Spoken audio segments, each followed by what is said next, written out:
guys, Richard Collector here. So this is a pickups video today. I just want to show you what I've been collecting in the last couple of weeks. I've gathered everything together from the past 2 weeks. Some items from eBay, some items from CEX, and some random items from Amazon as well. So I just want to show you a selection of items that I've been adding to my collection. So let's take a look. Right, so I'm a massive fan of Resident Evil 2 and I'm super stoked for the remake that's coming out next year. They've just announced on the Resident Evil 7 PT, the playable teaser, there's a little Easter egg in there with the code of the original director's cut that came out in 1997. And there's a little hint there, a little Easter egg for the demo of the Resident Evil 2 remake, which will be released next year at some point. I think it's around January time, so that's really exciting news. So it's made me sort of delve into the past really, back from 1998 when Resident Evil 2 came out, and I just want to speak about kind of my memories of the game from back then. My memories are, it pretty much changed my life in terms of gaming. It was the first game that made me feel really immersed in a complete world.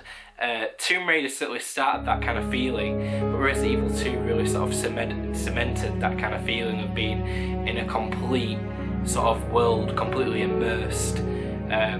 It was just amazing in every way. The characters were really believable, the storyline was fantastic, and in general the game was just perfect. They really did perfect sort of the first game of survival horror on going forward. It's my personal favourite. I know a lot of people prefer Resident Evil 1 in the mansion. I found it was a great game, it just had its flaws. I found some of the puzzles really difficult at times. I found the controls a bit sort of annoying at times, whether it's the old school tank controls, but they were pretty bad. But in general, I can see why it's certainly a cult favourite game. However, Resident Evil 2 for me, it really perfected the genre, and it sort of gave us a feel for what the future of gaming could be, which is just to get you fully immersed in this complete world of horror. And it was just amazing, and the jump scares were great, everything was built up, the music was perfect, and in general I've just got some really good memories of the game from back in the 90s. So, Resident Evil 2 demo, which is fairly rare now. I'm not saying it's super rare, but it's not exactly easy to get hold of on eBay. I paid around £4 for that, which is a decent price because I know people charge a lot more.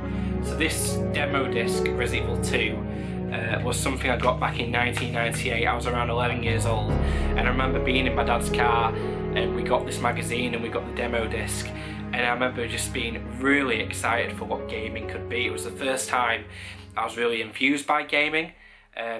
Even though my first console was the Sega Saturn, the Master System, it was the PS1 that really sort of got me really infused in sort of what gaming could be, and it certainly made it the mainstream. Sony basically made gaming what it is today.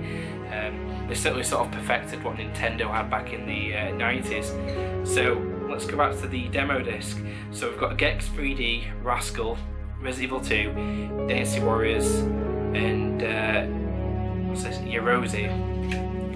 It might be a Net Yerosi game actually, which was a PlayStation 1 sort of dev kit, I believe. I think it started as a development kit, but eventually they started selling them to people, so you could actually make your own games back in the 90s. I think they go for like £500 now, they're an absolute fortune. So that's the Resident Evil 2 demo disc. I'll just show you the back of all the games. So that's really cool. And then we have, and this, it's literally like brand new, this Edge magazine. So this is the Resident Evil 2 in the Edge magazine, and it's literally like brand new. So it focuses. Yeah, it's awesome, really awesome. It's got pamphlets in here. It's literally like buying a magazine today, but from 1998, as you can see, just there. So it's amazing. I'll just flip to let's get Resident Evil 2 up. The section. And it is really cool. It's got about 10 pages on Resident Evil 2. Everything from the original trailers, because they actually did like a proper movie trailer for it, because went to a lot of effort back in 1998 for the issue that had Resident Evil in the magazine of Edge. There's a lot of detail in this, it's pretty cool.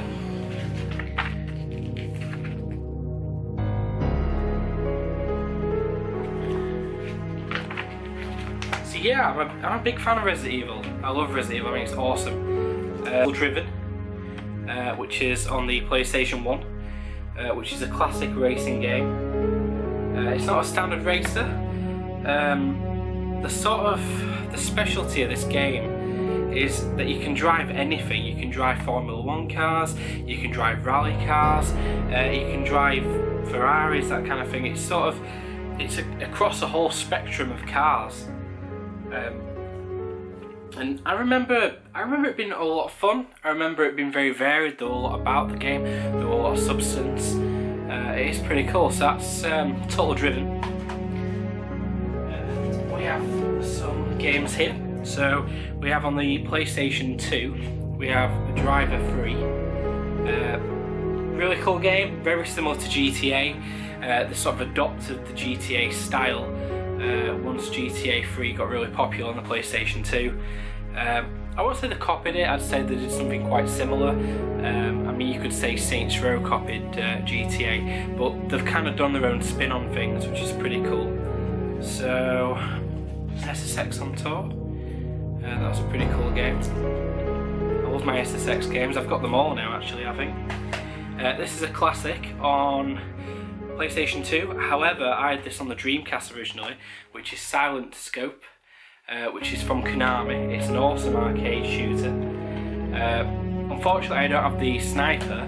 At some point I'm hoping to buy it or find it, so eventually I think I'll get it. Call of Duty Black Ops, the original, the first one.